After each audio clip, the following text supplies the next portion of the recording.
வணக்கம் நண்பர்களே. இந்த உலகத்தில் பல சத்தங்கள் இருக்கின்றன. சிரிப்பு சத்தம், அழுகை சத்தம், கனவுகளின் சத்தம். ஆனா ஒரு சத்தம் மட்டும் பெரும்பாலும் நாம் கேட்காமல் விட்டுவிடுகிறோம். அது சேமிப்பின் சத்தம். அது பெரிய சத்தமாக வராது, சிறு சிறு ஒலிகளாக தினமும் நம்ம வாழ்க்கையில் வருகிறது. அதை கேட்காதவன் ஒரு நாள் வாழ்க்கையின் கத்தலை கேட்க வேண்டி வரும். ஒரு நகரம், வேகமாக ஓடும் வாழ்க்கை. அந்த நகரத்தில் வாழ்ந்தான் அரவிந்த். அவன் நல்ல வேலை, நல்ல சம்பளம். அனைவரும் பார்த்தால் வாழ்க்கை செட்டாகி இருக்கிறது என்று நினைப்பார்கள்.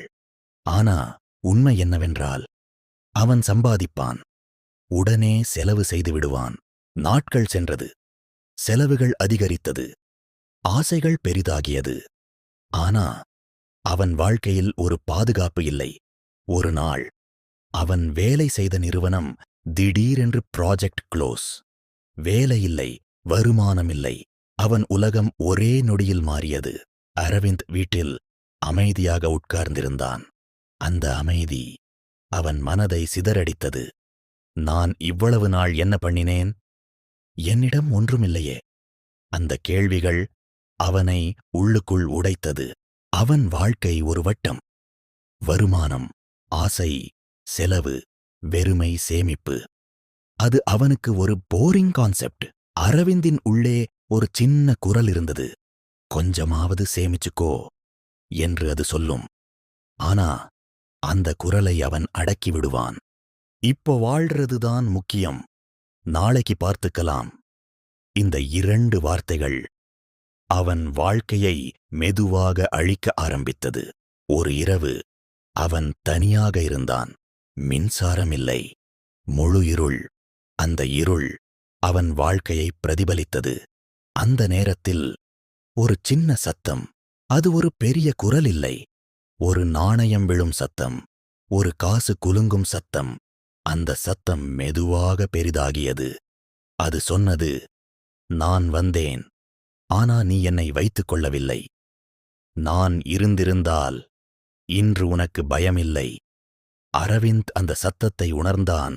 அது அவன் சேமிக்காமல் விட்ட ஒவ்வொரு ரூபாயின் சத்தம். அவன் கண்களில் கண்ணீர், அவன் மனதில் ஒரு உண்மை. சம்பாதிப்பது மட்டும் போதாது, அதை பாதுகாக்க தெரியணும். அந்த இரவு அவன் வாழ்க்கையை மாற்றியது. அடுத்த நாள் ஒரு புதிய ஆரம்பம். அரவிந்த் ஒரு முடிவு எடுத்தான். நான் மீண்டும் தொடங்குவேன். இந்த முறை சரியாக. அவன் சிறிய வேலைகள் ஆரம்பித்தான், செலவுகளை கட்டுப்படுத்தினான், தினமும் சேமிப்பு ஆரம்பித்தான். அது எளிதல்ல, ஆனா அவன் ஒவ்வொரு நாளும் முன்னேறினான். மாதங்கள் கடந்தது. சிறு சேமிப்பு, பெரிய பலன். அவன் வாழ்க்கை மீண்டும் நிலைநிறுத்தப்பட்டது. இந்த முறை பயமில்லை, அமைதி மட்டும். அவன் சிரித்துக்கொண்டே நினைத்தான், சேமிப்பின் சத்தம் மெதுவானது, ஆனா அது வாழ்க்கையை காப்பாற்றும் சக்தி கொண்டது. சேமிப்பு சத்தம் கேட்காதவன் வாழ்க்கையின் சத்தத்தை கேட்க வேண்டி வரும். சிறு சேமிப்பு, பெரிய பாதுகாப்பு. இன்று சேமி, நாளை நிம்மதி. நம்ம சேனல்ல லைக் பண்ணுங்க, உங்க ஃப்ரெண்டுக்கு ஷேர் பண்ணுங்க, கமெண்ட் பண்ணுங்க. எங்களோட வீடியோ உங்களுக்கு பிடிச்சிருந்தா சப்ஸ்கிரைப் பண்ணிக்கோங்க. தேங்க்ஸ் ஃபார் வாட்சிங்.